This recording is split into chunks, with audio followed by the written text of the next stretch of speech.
Ladies and gentlemen, good day and welcome to CreditAccess Grameen Ltd Q3 FY22 earnings conference call hosted by IIFL Securities Limited.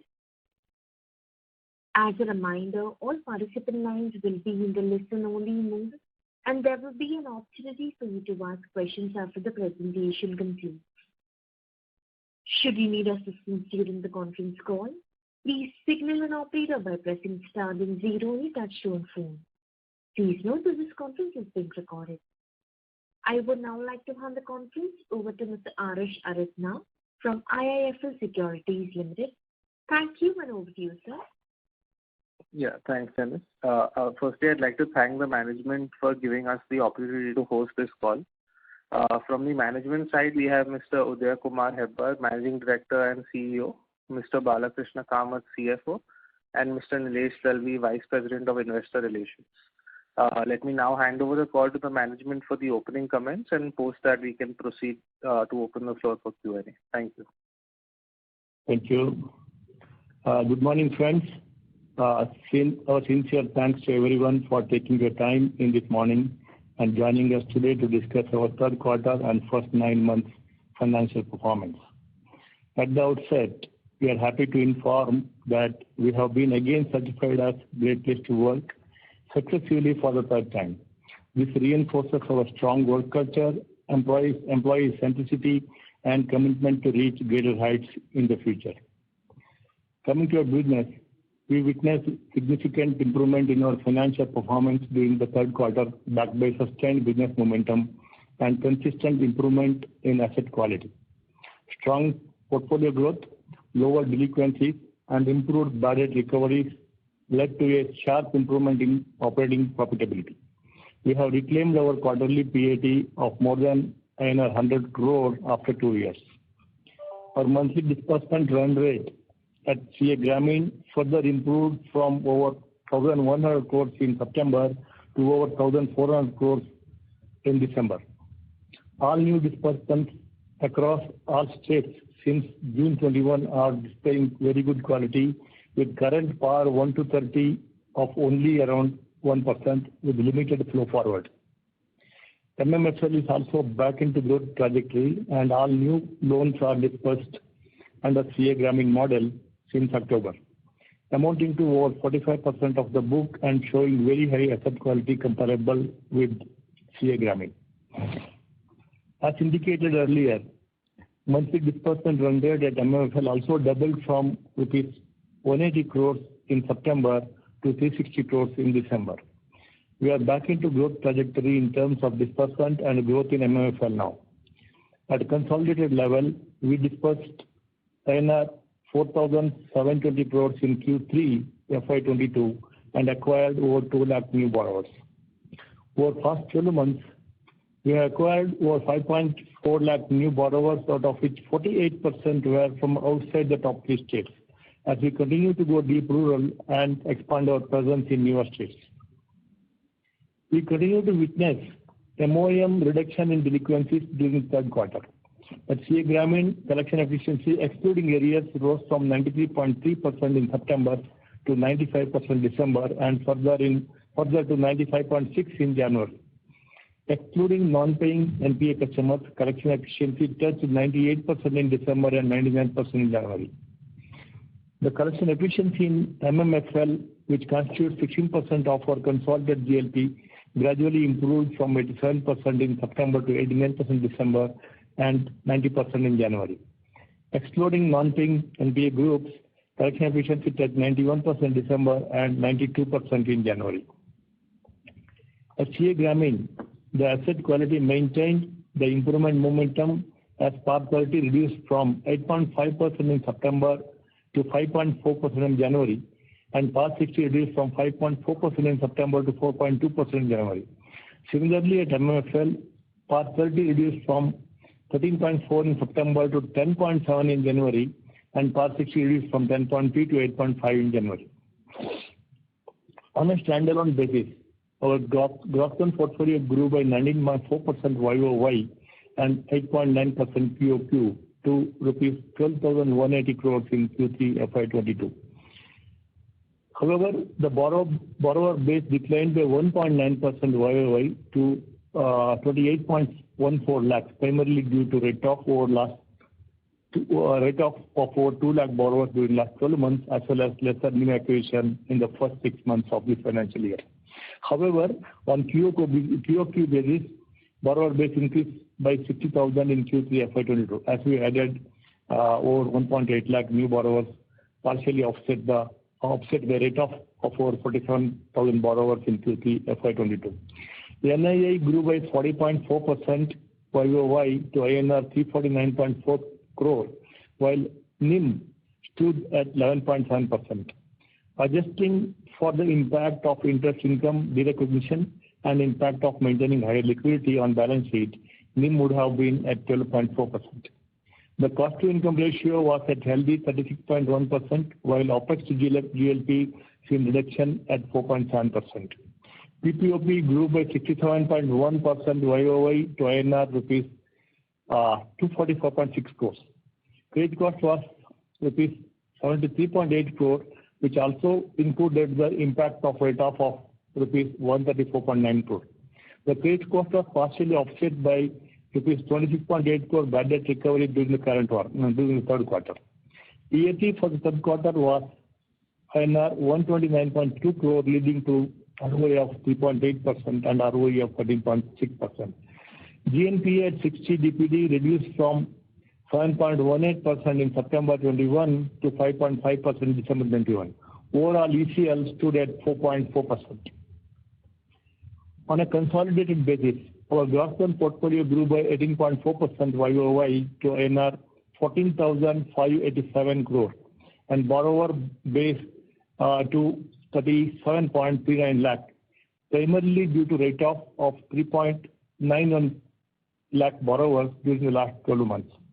NII grew by 35.5% YOY to INR 412 crores. PPOP grew by 60.6% YOY to INR 273.5 crores.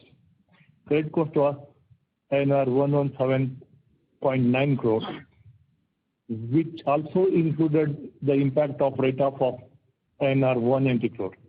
The credit cost was partially offset by 28.2 crore bad debt recovery during third quarter. So PAT was INR 117 crore, resulting ROA of 3% and ROA of 11.9% on a consolidated basis. Briefly touching on our financial performance during 9-month FY22 on a consolidated basis, our NII grew by 11.4% to 1,133.6 crore. PPOP grew by 13.8% to INR 708.7 crore. Credit was declined 14.4% to INR 445.7 crore. Bad debt recovery was robust at 47.6 crore in 9 months.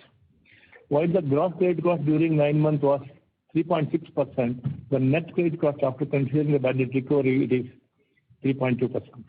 PAT grew by 162% to 187 crore, resulting in ROA of 1.7%. Liquidity continued to remain comfortable with total cash and cash equivalent of rupees 1,625 crore, amounting to 10.3% of total assets. Capital adequacy remains strong at 24.8 at consolidated level. With field integration is complete and portfolios transitioning into CA Grameen model, along with growth momentum is picking up with speed in MMFL, we believe that positive bottom line contribution will follow going forward in MMFL also. We continue to remain our focus on foraying into newer rural markets as part of our geographical diversification strategy and tap the unserved and underserved markets. A total of 194 branches have been opened during this financial year, primarily across the newer markets. Our overall branch network stood at 1,617 as on 31st January 2022. With an improved visibility on business environment on back of reducing severity of pandemic and increased vaccination, we have provided performance guidance for FY22 in last quarter. As on 9 months FY22, we are happy to inform that our performance has been fairly in line with the guidance. While the country did face temporary challenges on account of Omicron variant during January, our business remained unaffected without any disruption. In fact, key indicators like portfolio growth, customer base, collections, and asset quality further improved in January compared to December. Happy to note that we also achieved a major milestone with our consolidated loan portfolio crossing $2 billion mark in January. Assuming that there are no further severe business disruptions on account of COVID, we are confident of achieving our guidance for FY 2022. Our learning from previous waves and the pragmatic approach adopted give us enough confidence to withstand the odds. The government has made its stance clear during the budget 22-23 with capital expenditure push and inclusive development agenda being the drivers of creating long-term job opportunities for millions of low-income households. Given our strategic position of deep rural presence, we are proud to partner in the growth journey and contribute towards the next level of capital creation story of Bharat. With this brief note, I would like to open the floor to you for any questions. Thank you. Thank you very much. Ladies and gentlemen, we will now begin the question and answer session. Anyone who wishes to ask a question may press star and one on their touchtone telephone. If you wish to remove yourself from the question queue, you may press star and two. Participants are requested to use handsets while asking a question. Ladies and gentlemen, we will wait for a moment while the question queue assembles.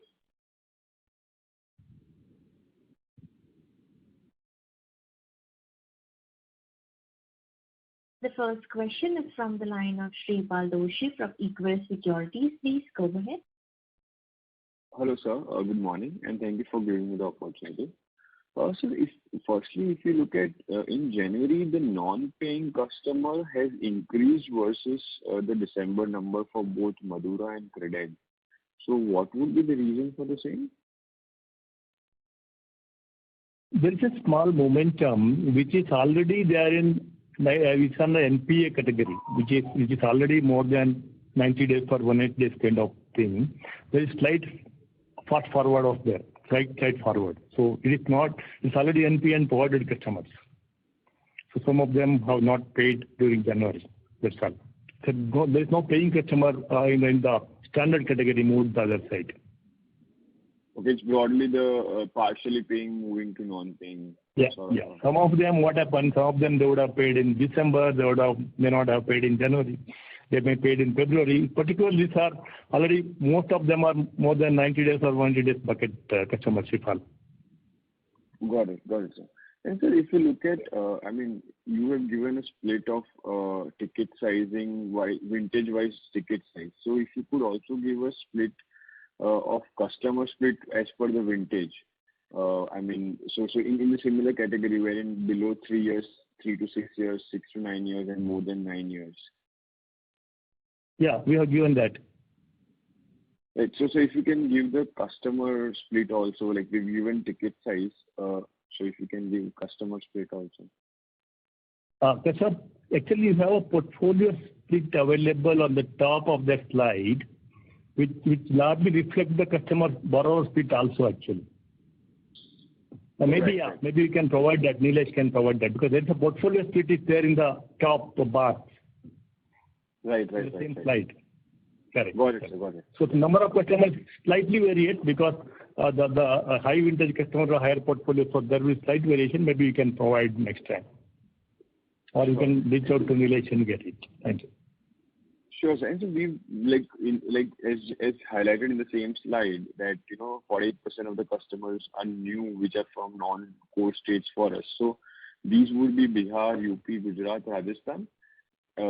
This by and large, other than the 3 core states, and largely from Bihar, Jharkhand, UP, Gujarat, Rajasthan, and Orissa. And what is the ticket size that we are beginning for these customers in this geography? So if you see the same slide, there it is mentioned, the outstanding in the other states are only, average is only 32,000. The same slide, right side corner. Right. So, but what will be the beginning, like the first cycle that we are doing for this new question? Beginning is 30 to 35,000 Sipal. Got it, sir. Got it. And sir, okay, so I'll come in the queue if I have more questions. So thank you so much. Sure. Thank you. Thank you. Before we take the next question, a reminder to the participants, if you have a question, please press star then 1. The next question is from the line of Siddharth Gupta from CreditAccess. Please go ahead. Yes. So I just wanted to know what does the company expect the credit cost to be next year in FY23? Sorry, who is online? Siddharth Gupta. Okay. So we have guided in the Q2 itself on the credit cost overall between 4.2 to 4.7. So we should be within that. No, I'm talking about the next year, next financial year. What is your guidance for credit costs for next financial year?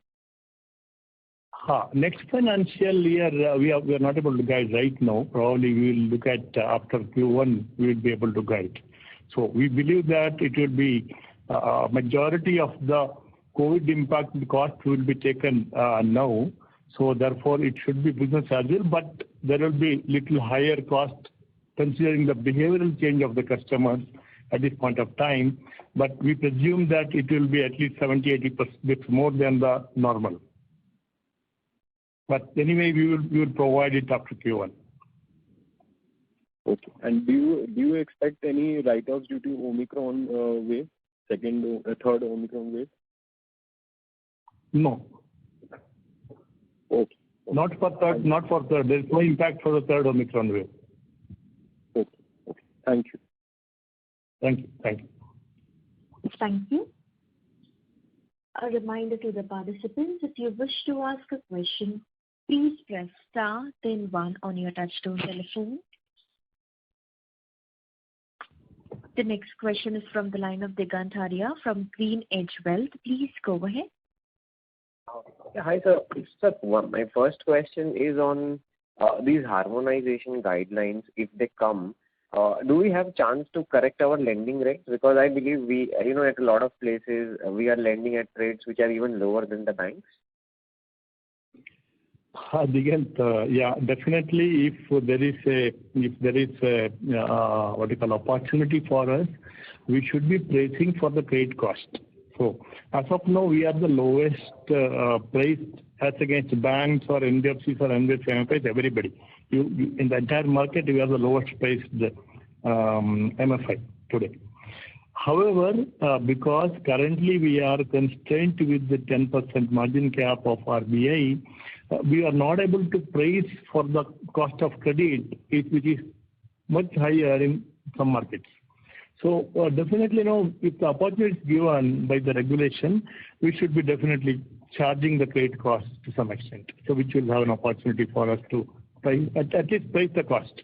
That's possible. Sir, and that opportunity would be between 50 to 100 bits or a little more, or just a ballpark number. I don't need exact number. It should be between 100 to 150 bits actually on a major geographies, some of the geographies.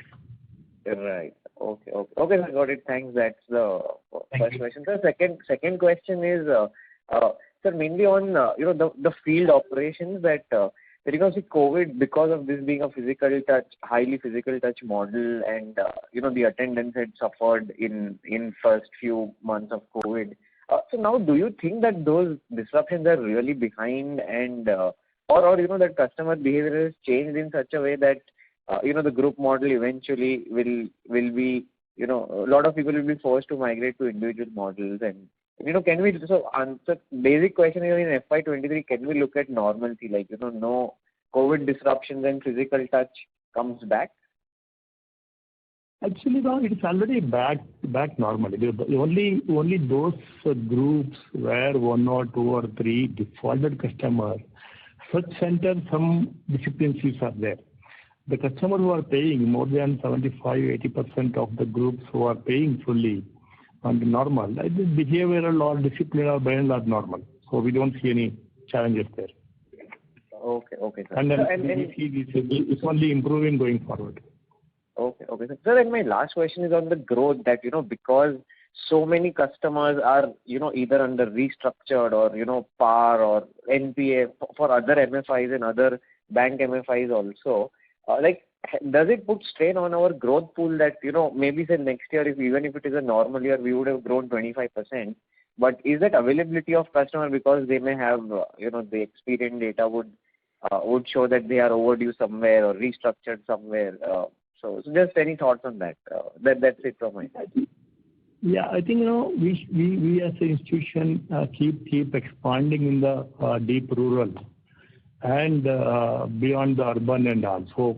And our fair target is always on the new to credit customer to bring into the microfinance and support them with their own growth. If you see last year, at least stable years, our new to credit customers was almost 40 to 45% when we acquire the new customers, which are anyway new.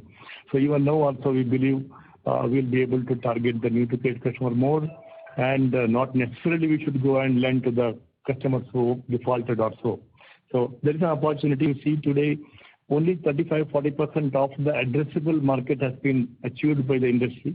So there is huge 60% of a non-addressed market available in the geographies where we operate, and particularly in rural. So therefore, we don't see a challenge for growth, considering that there is some the delinquent customer at this point of time.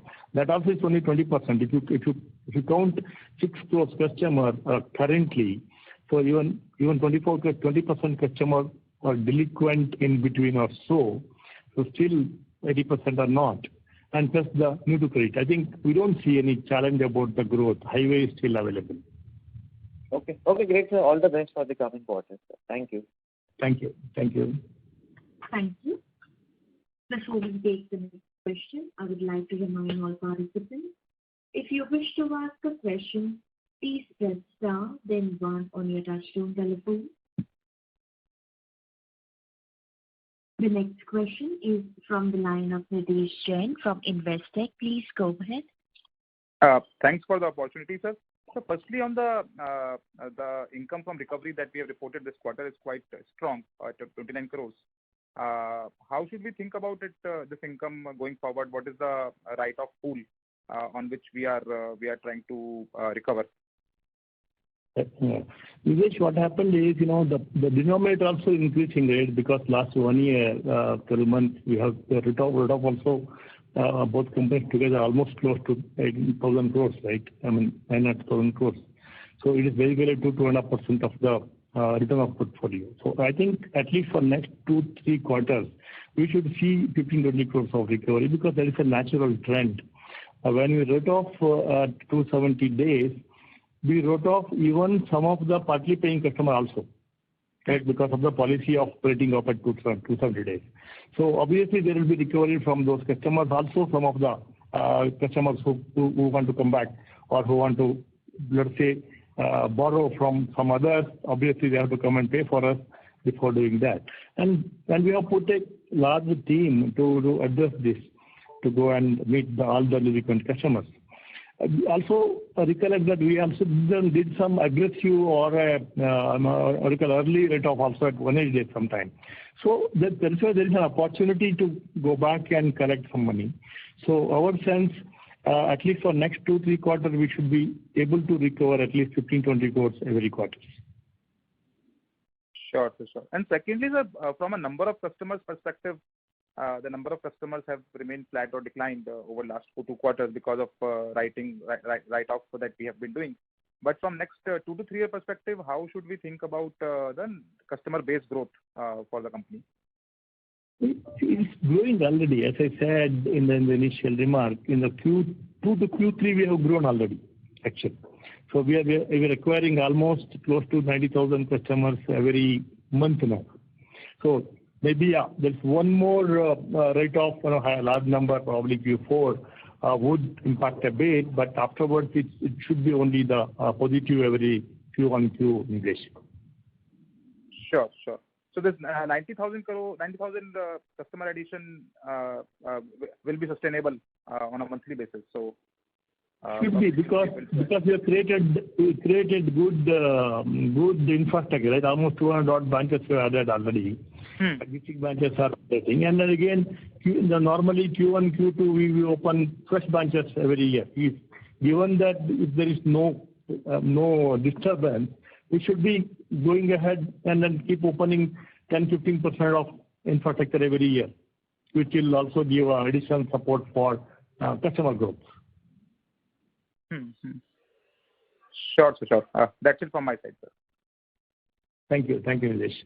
Thank you. A reminder to the participants, if you wish to ask a question, please press star then 1. The next question is from the line of Anand Pavnani from Vital Capital. Please go ahead. Thank you for the opportunity, sir.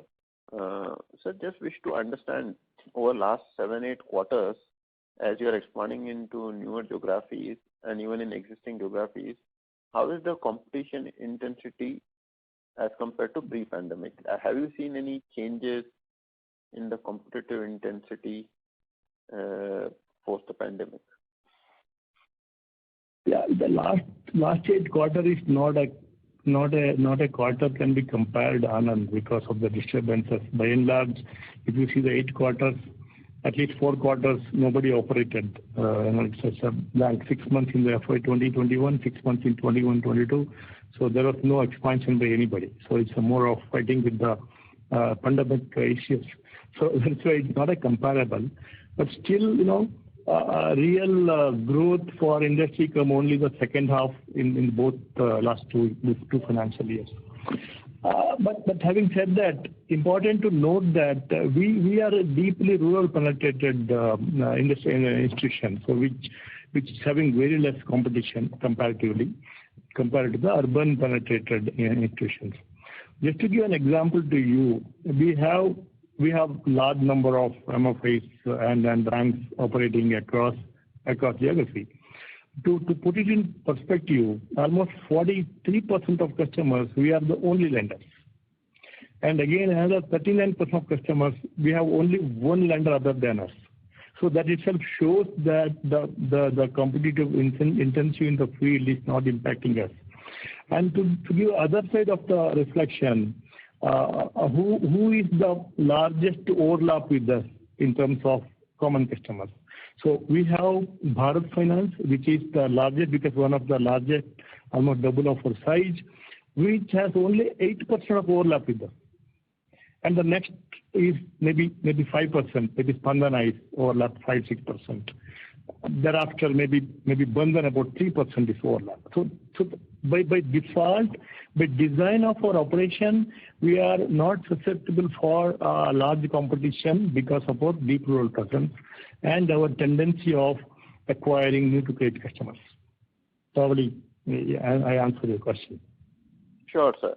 Sure, that's very helpful. So second part is, if you have to look at the industry over last 7-8 years, a lot of firms were funded by private equity.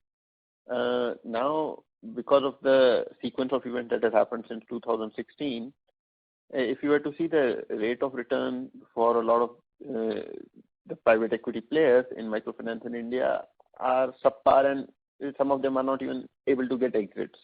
So with respect to fresh capital, are you seeing that private equity is reluctant when you see as an industry participant? Are you seeing, because I want to understand competitive intensity. So is incremental funding from private equity lower, and do you see it staying low for next few years? Anand, I think if you see, despite pandemic last 2 years, there is a sufficient equity has flown to microfinance, and microfinance is not suffering from any equity shortage today, despite 2 years of all these problems. That itself validates that there is enough interest of capital flowing into industry. And the funding also, the banks also, the government support, RBI is coming with the plans. So I don't think any issue about equity or about funding for the industry. And the industry has grown in the continuously. Whether it is 2 years or 4 years or 6 years, if you see, industry has grown leap and bounds. So I don't see any challenge about equity raising today for anybody. So when they are able to raise equity, even in the pandemic years, I think it reflects the strength of the industry. Sure, sir. My question was more for our peers, because I understand we are able to raise equity. We have. No, I'm not talking about. I'm talking the industry. I'm not talking intensity.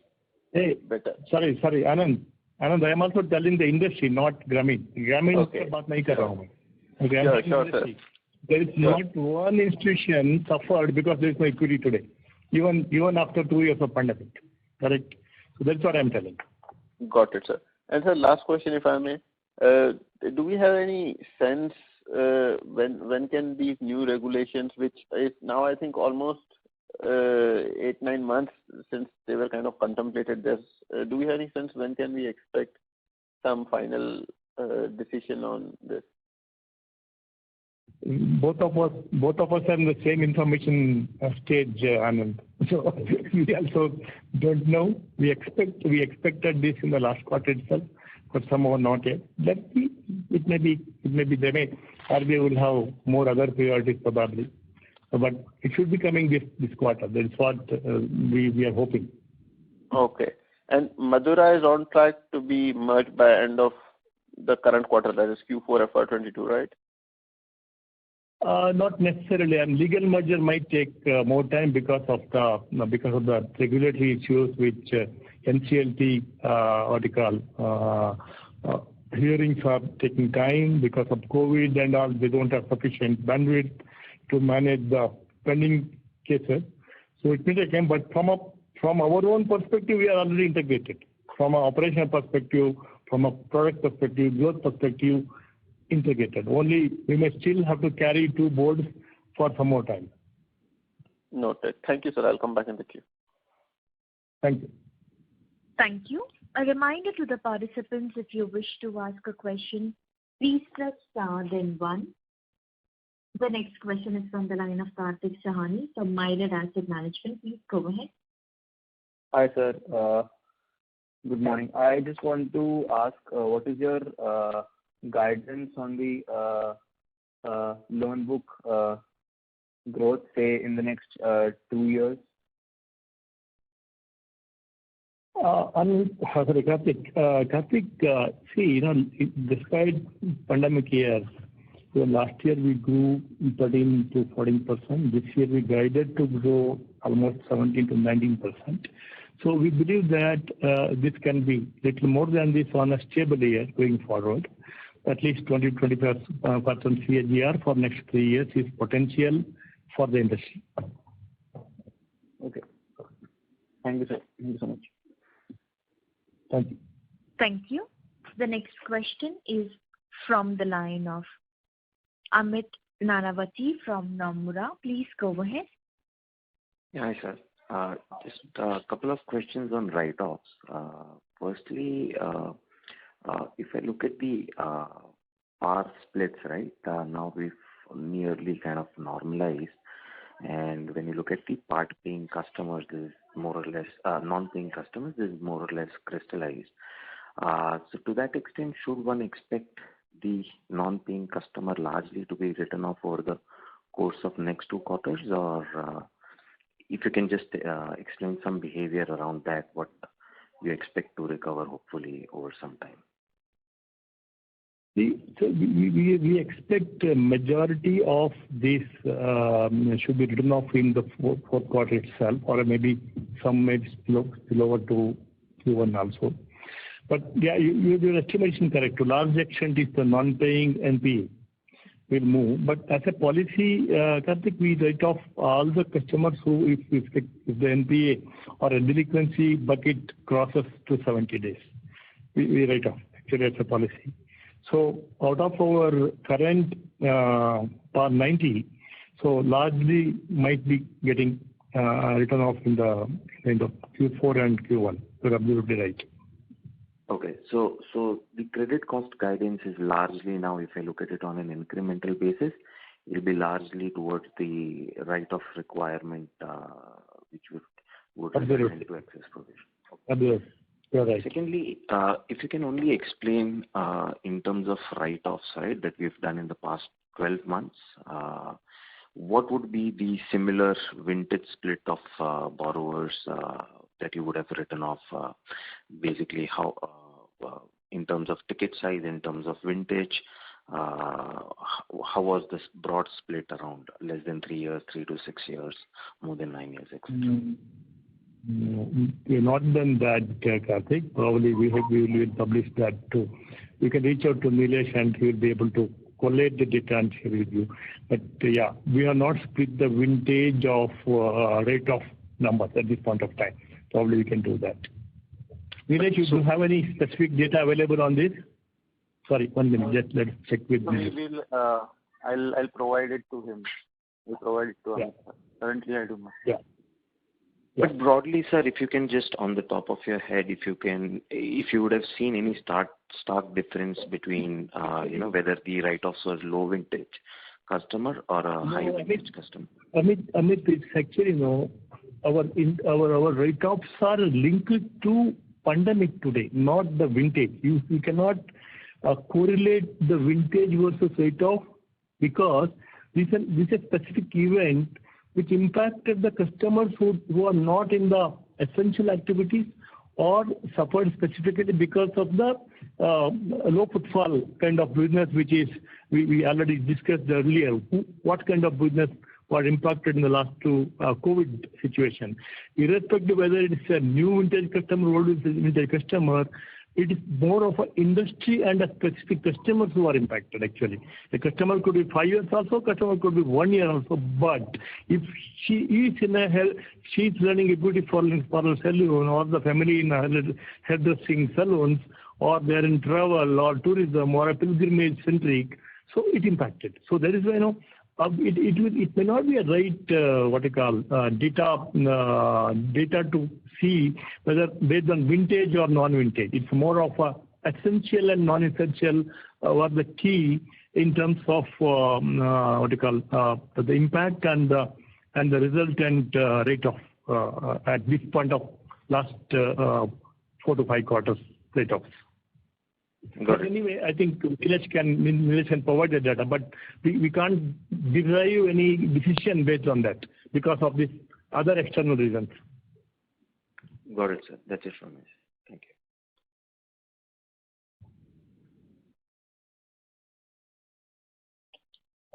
you. Mr. Nanavati, are you done with your question? Yeah, I'm done. Thank you.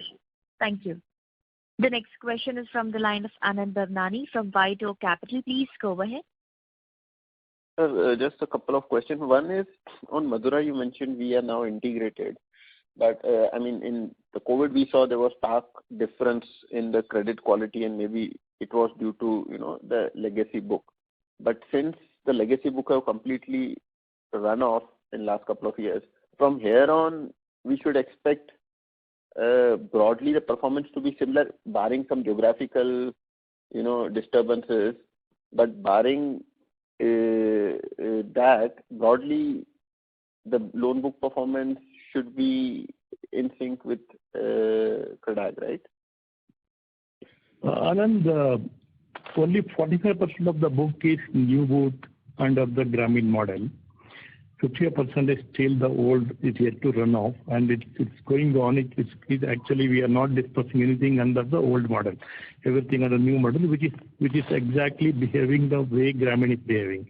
So, but if you see Madura write-offs are with the lag compared to Grameen. We have taken write-off early, whereas Madura its write-off comes later because there's always it's a different kind of model. So recovery slowly happens there. That is why write-offs have started now only there. So it will take maybe 2-3 quarters to write down those delinquencies which we are not able to recover. Maybe next 2 quarters we will see some write-off, but still we believe that the current growth momentum which will help us to generate enough revenue to take such costs, and we should be still positive in the Madura book also from here onwards. Okay. Just I'm wondering, we took over the company in the Q3 or Q4 of FY20, so it's close to 24 months now, and generally the loans are for that tenure. So I'm surprised by the 55% figure being the legacy book, because it would have run off, right? The books run off very sharply in microfinance. So how come we have 55% still in the old? Anand, we are in the middle of, Anand, we are in the middle of COVID. We are not in the normal stable period. We were not able to go and implement the technology and all those things. It always needs a year to integrate. And the 1 year we have done the integration, and the new business, new book under the model change is not easy for the old book. Old book has to run out. So new book under the model we started in October. We would have started in March, but again COVID wave 2 impacted us. We had to postpone that, and we started in September, October. So thereafter, the new book built. That is 45% now. So old book is to run now. It will, because it's a process.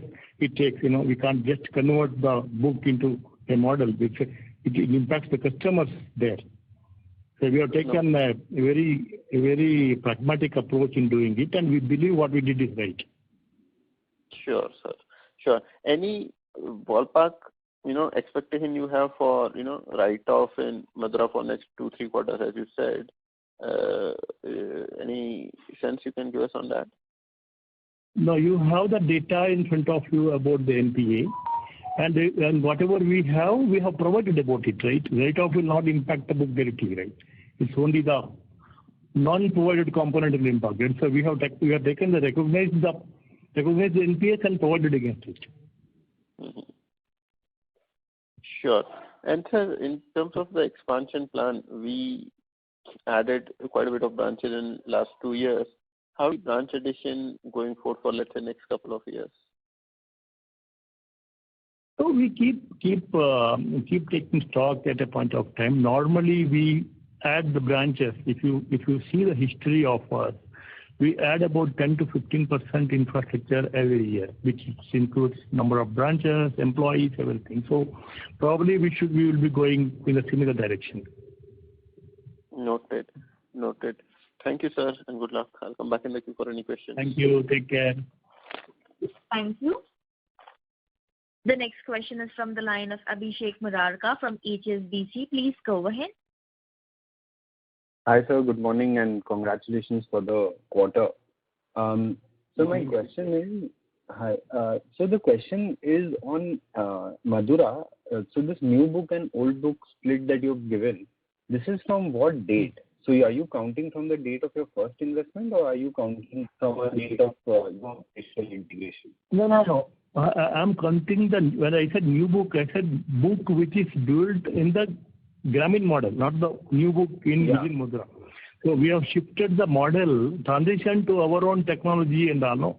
That right. Book, which is the weekly, fortnightly, the way what we do. So that we have actually already done. So that book is 45%.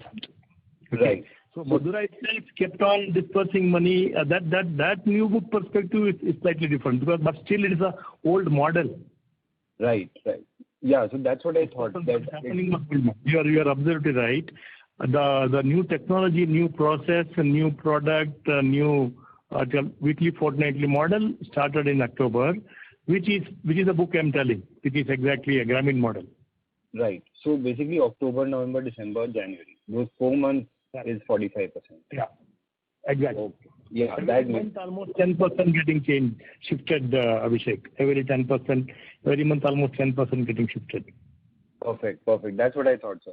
And the other thing is, going forward, what is the BAU credit cost that we are estimating? And if I look at pre-demonetization, a long period average was 1.5%. Post demonetization, now it's coming to 2.5%. So where are we looking at a average business as usual credit cost? Pre-demonetization it was 60 to 80 bits, not even 1.5%. Yeah, including demonetization it became 1.5. Yeah, correct. Post demonetization it went to about 120, 130 bits actually. Okay, so we believe it will again further getting added by another 50, 60 bits going forward because of this. Important behavioral change impact because of 2 years of COVID. There were moratoriums, there were restrictions. So many things are there for the industry actually. So for the customer also.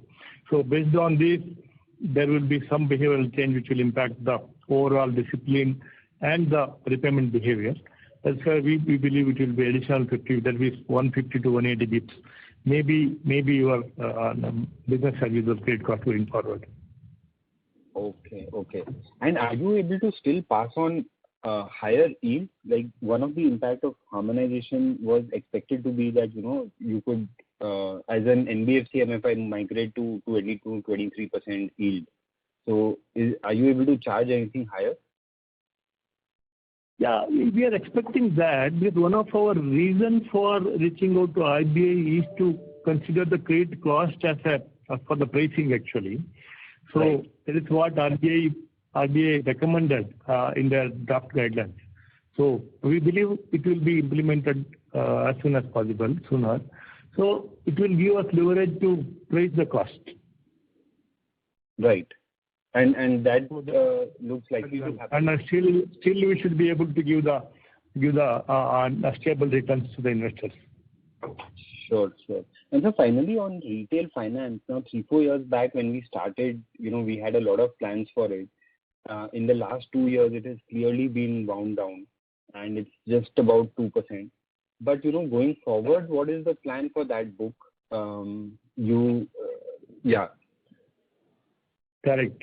So, the acquisition impacted the retail book actually, indirectly.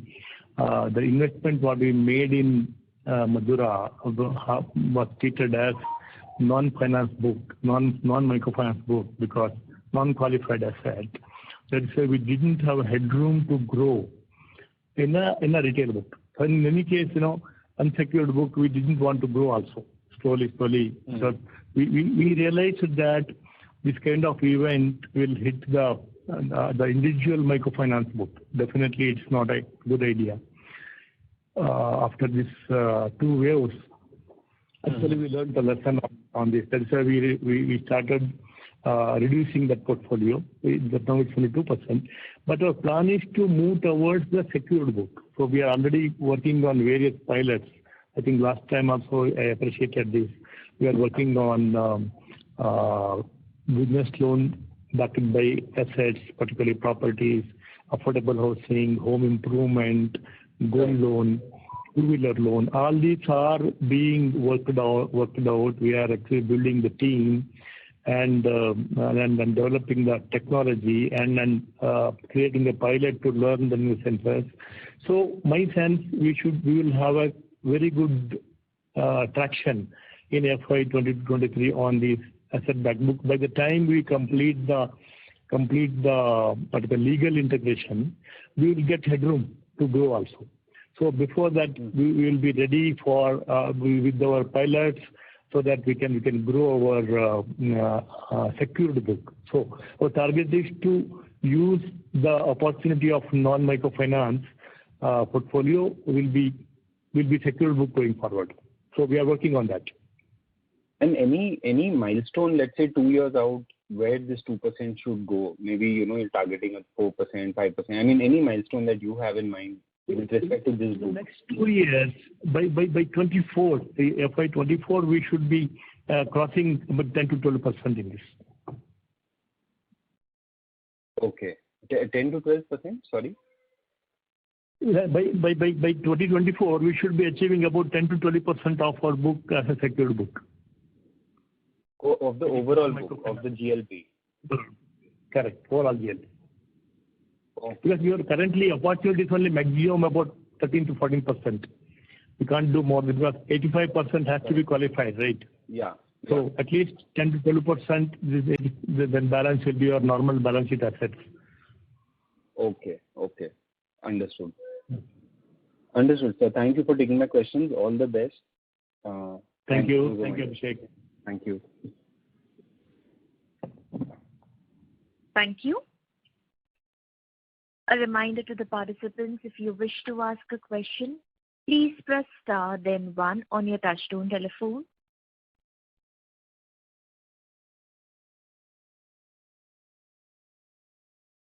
This is a reminder to all participants present in this conference. If you have a question, please press star then 1.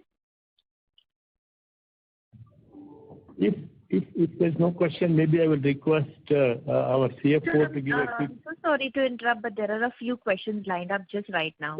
Can we take that up? Yeah, please, no problem. Sure. I thought to The give a next quick question is from the line of Manoj Oberoi from Yes Securities. Please go ahead. Sir, hi, this is Rajiv here. Many congratulations on very strong numbers. So just one question from my side. You spoke about the new normal of credit cost being 1.5-2% going ahead. But when I look at your January collection efficiency on the paying customers, including some overdue customers as well as some NPL customers who are paying, it's 99%. So why do you think that your incremental credit cost in a normalized environment will be higher at 1.5-2%? So we need to see, Rajiv, so going forward, it may not be entirely stable as we have seen before 2016. Okay, there will be, and we are now across geography. There are floods here. There are something else there. These are going to be common. So we have very good stable. 1 month cannot be reflection for our entire future, right? So the behavioral change is one which will impact. 99% is good for a non-paying customer, but still you have other customers there who have defaulted also there, right? Almost 5.4% of customers part is still there, right? So 1 month is great, but not necessarily all the month. So on a regular basis, it could be 1.5%, not the 2%. It may be about 1.5% will be our stable business credit cost, because credit cost is not just the rate of you're talking credit cost is including the provisions. The standard provision itself is close to 1%, right? So any additional will become the ECL more than 1.5% to 2%. You remember before COVID, but everything was stable. Our ECL was almost 2%. Yeah. Even though because standard itself we provide almost 1%, right? That's why. So credit cost is including your provisions. Right. Sir, in this stage 2, we are holding 20-odd% provision right now, and of course stage 3 60-odd, but a lot of it will get written off, and then we'll also build provisions in fourth quarter. Stage 2 on a steady state basis, what is the kind of provision we would typically hold? Would we want to hold say 30% on a stage 2 book going ahead? It will be between 30 to 40%. Okay. On a stable basis. Currently, what is happening in the stage 2, Raju, large are paying more than 50% of the due. That's why we have provided it less there currently. It's a 3 buckets within the stage 2. One is non-paying, one is paying less than 50% of the due, and paying more than 50% of the due. So because of that, it's coming around 20%. But on a stable basis, it will be 30-41. But stage 2 will not be that high also, because it's only 50 to 60 days only, right? So it will be quite low going forward. Yeah. The overall quantum will come down. Yeah, correct. Yeah. Correct. Yeah. Thank you, sir. That answers. Yeah. Thank you. Thank you. The next question is from the line of Madhu Gupta from Quantum AMC. Please go ahead. Good morning. Thanks for taking my question. Most of my questions have been answered. Just one question on this IP notice with the company. Ma'am, I'm so sorry to interrupt, but your audio is not clearly audible. May I please request you to speak from the handset mode? Am I audible now? Yes. Hello? Yeah. So actually, most of my questions have been answered. Just one question. So the company had received an IP notice of around 23.3 billion for the assessment year FY19. So any updates on that? Madhu, we have updated this on 27th January to the exchanges. So the High Court of Karnataka heard the case between us and the income tax, and they have set aside the order at this point of time. Okay, so the order has been set aside. So there was an interim stay on that. So that still continues. Earlier it was stay. Now the order itself is set aside by the court. Okay, so that means the company does not have to provide for that contingent liability. Yeah. Even before also the tax experts or statutory clearly told that there is no need to provide, even earlier also. But now that the order itself is set aside, there is no need of any provisions. So in a way, sort of the company has won the case in a way, so that legal liability will not arise in future. Is that the understanding? See, it will go back to the income tax department, and there will be again. They may have to relook at the case, and then they'll come back, and then we'll reply appropriately to them. Okay. So at least there is no demand at this point of time. Okay, at this point of time it's not there, but okay, got it. Thanks. The future is always future, right? Correct. Thank you. The next question is from the line of Abhishek Murarka from HSBC. Please go ahead. Hi, sir. Thanks for taking the follow-up. So this one is on borrowing cost, and your marginal cost of borrowings is now quite low. But incrementally, how much of your borrowings mature in this year? And just given the TD rates, etc., going up, what is the general borrowing plan for 22-23? Yeah. Short-term borrowing, it's already available in the slides. Actually, we have put the bucket of short, medium, and long. So I think about 10% is only the short-term borrow, which is less than 12 months maturity. I agree, and then we have more than 45% is more than 3 years bucket actually. There will be the interest hardening is potentially yes actually. So, but considering that we have a good line of credit from the banks with the lower cost, and the legacy costs are little higher. On average basis, it should not increase too much. It may be the variant maybe 10 to 15%, considering the next 2-3 quarters point of view. So we don't see too much variation on the average cost of borrowing for us. Okay, so the gap between marginal and weighted average, that 1%, will still take some time to converge? Yeah. Yes. It will take. Okay. Got it. Thanks, sir. Currently, our weighted average is around 9.1% or so. So, yeah, maybe it's a question of even if little hardening, at least for next 2-3 quarters, it can be a 15% variation, 15 points variation potential, not more than that, because of the legacy borrowing which are being paid out, and the new borrowing you are getting at a lower rate. On average, it will be really at that point, that between 9.1 to 9.3 only. So within your bank borrowings, how much would be linked to any external benchmark?